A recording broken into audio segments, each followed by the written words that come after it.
So this evening's talk is a potpourri, hopefully something for everyone, since we have such a wide variety of people here. So we're going to explore several things, and they'll be kind of like Dharma snacks.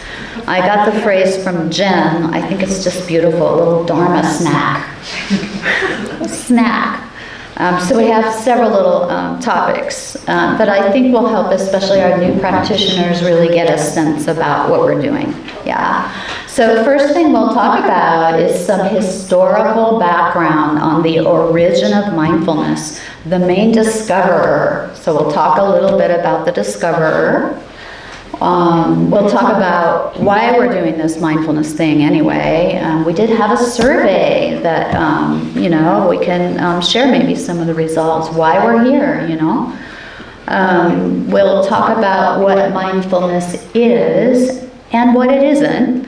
And even experienced practitioners can lose touch or drift away from the true integrity of the practice, so it pays to begin at the beginning now and then. And since this retreat is entitled Foundations of Mindfulness, you can guess we're going to do just that. And we're also going to explore how the path can skillfully unfold, especially when we weave certain qualities of the heart and mind into the fabric of our practice. And these heart and mind states are fertilizers for practice, actually. And this weekend we'll focus on one particular one that we'll talk about a little bit later. And I know for many of you, this is your first residential retreat and possibly the first Dharma talk you've ever listened to. Ooh. And this is the wisdom part of retreats, where teachers offer teachings that apply to the topic of the retreat. You may hear some things that might be hard to get your head around,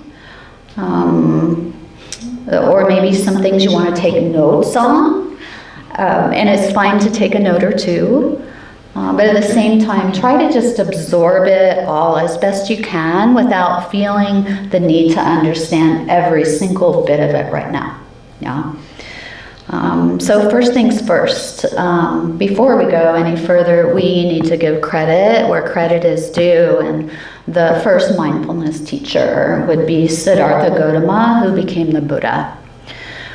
He had spent some time hanging out under a Bodhi tree, investigating. So I'm highlighting this word, investigating the nature of his mind. He had a doozy of an aha moment, a doozy of one, when the cause of suffering and the path to freedom from suffering became clear. And we'll talk about that in depth tomorrow. After that, he refined the practice of mindfulness and conceived of this whole integrated psychological system that we call the Dharma, or in a more secular context, Buddhist psychology. So Buddhist teachings are really a science of mind, and that's a quote from the Dalai Lama himself, so I'll go with that. A science of mind, right? It's important to understand we're not doing religion here. No, we're engaging in mind science. That's what we're doing. And then most people who truly come to understand Buddhism can see that the word religion, as we usually define it, doesn't apply because, in Buddhism, there's no supreme power such as a God that can intervene in human affairs.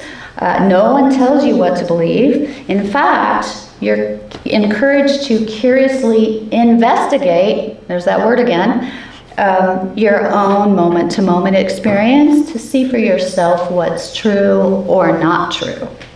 He famously said, "Be a lamp unto yourself," emphasizing self-reliance on your own wisdom rather than external authorities or beliefs. Yeah. He also famously said, if you think you know the answers, then it's time to start questioning. So he would continually encourage beginner's mind, and nowhere else maybe in our lives but on retreat is a chance to practice beginner's mind continually for a few days. So investigation and beginner's mind, yeah. A 9th century Buddhist Zen master was known to say, if you meet the Buddha on the road, kill him. Yeah.